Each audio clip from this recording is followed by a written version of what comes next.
नमस्कार। News times समाचार bulletin में आपका स्वागत है। मैं हूं सर्वेश कुमार सिंह। समाचार बुलेटिन में सबसे पहले हेडलाइंस।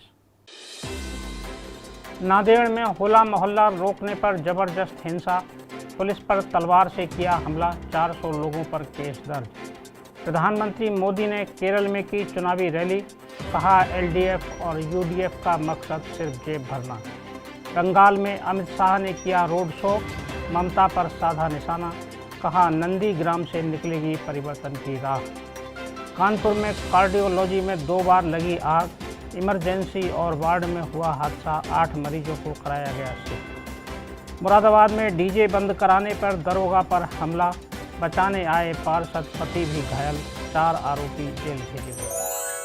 अब समाचार विस्तार से। महाराष्ट्र के नांदेड़ में होला मोहल्ला जुलूस निकालने को लेकर जबरदस्त हिंसा हुई है। एक गुरुद्वारे से होला मोहल्ला का जुलूस निकालते समय पुलिस के द्वारा रोकने पर सिख समुदाय के कुछ युवकों ने पुलिस पर तलवारों से हमला कर दिया। इससे 4 पुलिसकर्मी गंभीर रूप से घायल हो गए हैं। होला मोहल्ला जुलूस को प्रशासन ने कोरोना संक्रमण को देखते हुए अनुमति नहीं दी थी, लेकिन इसके बावजूद कुछ युवकों ने होला मोहल्ला जुलूस निकालने की कोशिश की और गुरुद्वारे से एक साथ लोग निकले और भारी संख्या में निकले इन लोगों ने पुलिस की बैरिकेडिंग तोड़ दी। बैरिकेडिंग तोड़कर पुलिस पर हमला किया, लाठी डंडों से पुलिसकर्मियों को पीटा, तलवार से एसपी पर हमला किया गया। इसके अलावा जुलूस में शामिल महिलाओं ने भी पत्थरबाजी की। पुलिस ने 20 लोगों को गिरफ्तार किया है। लगभग 400 लोगों के खिलाफ मुकदमा दर्ज किया गया है। प्रधानमंत्री नरेंद्र मोदी आज केरल में थे। केरल में उन्होंने चुनावी सभा को संबोधित किया। प्रधानमंत्री ने चुनावी सभा में यूडीएफ और एलडीएफ पर तीखा हमला बोला। उन्होंने कहा कि ये दोनों दल अपना जेब भरने का काम करते हैं और राज्य में अराजकता की स्थिति फैलाते हैं। उन्होंने कहा कि दोनों के बीच समझौता है, एक 5 साल रहता है, फिर अगले 5 साल दूसरा रहता है और अपनी जेबें भरते रहते हैं। उन्होंने इस अवसर पर ईसाई समुदाय को भी प्रभावित करने की कोशिश की और कहा कि जूडस के साथ जिस तरह से धोखा हुआ था, उसी तरह से यहाँ एक बार फिर मतदाताओं के साथ धोखा किया जा रहा है। मतदाताओं को उसी जूडस की तरह से कुछ चांदी के टुकड़ों के एवज में जैसे जीसस के साथ धोखा किया गया था, उसी तरह आपके साथ भी धोखा किया जा रहा है। प्रधानमंत्री मोदी के साथ मेट्रो मैन ईसी धरन उनके साथ थे। गृह मंत्री अमित शाह आज नंदीग्राम में थे। उन्होंने नंदीग्राम में रोड शो किया और कहा कि पश्चिम बंगाल में परिवर्तन की राह नंदीग्राम से ही निकलेगी, यहीं से पश्चिम बंगाल में परिवर्तन होगा।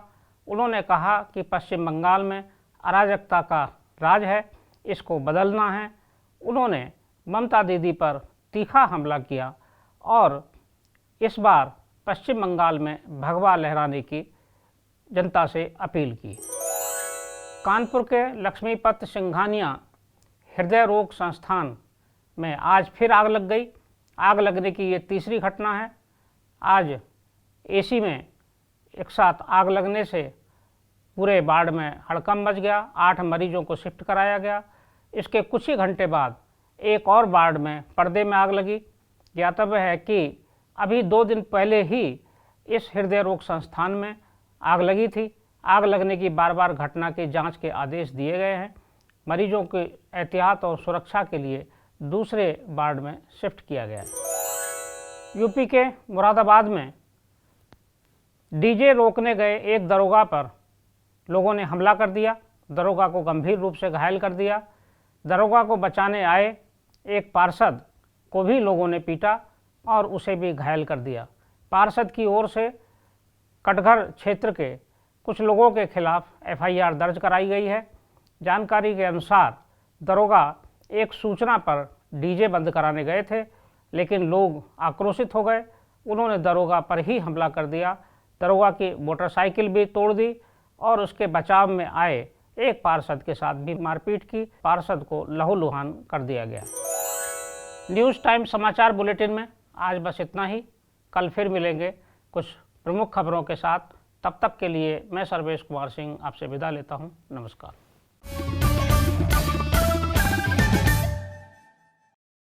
सब्सक्राइब करें हमारे YouTube चैनल को और हर अपडेट पाने के लिए बेल आइकन को दबाएं।